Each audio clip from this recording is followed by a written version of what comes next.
Tilpara barrage সিউড়ির জল ইতিহাসের এক অন্যতম কাহিনী।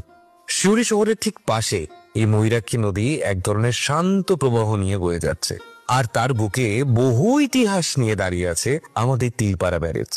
সময়টা 1951 সাল। দেশ তখন সদ্য স্বাধীন হয়েছে, আর কৃষি তখন জীবনের মূল ভরসা।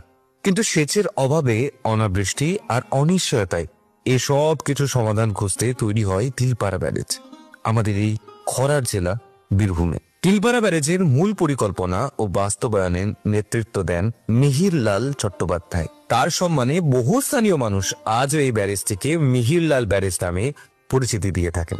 আজ এই ব্যারেজ জল দেয় বীরভূম, মুর্শিদাবাদ আর ঝাড়খণ্ডের হাজারো হাজারো কৃষি জমিতে।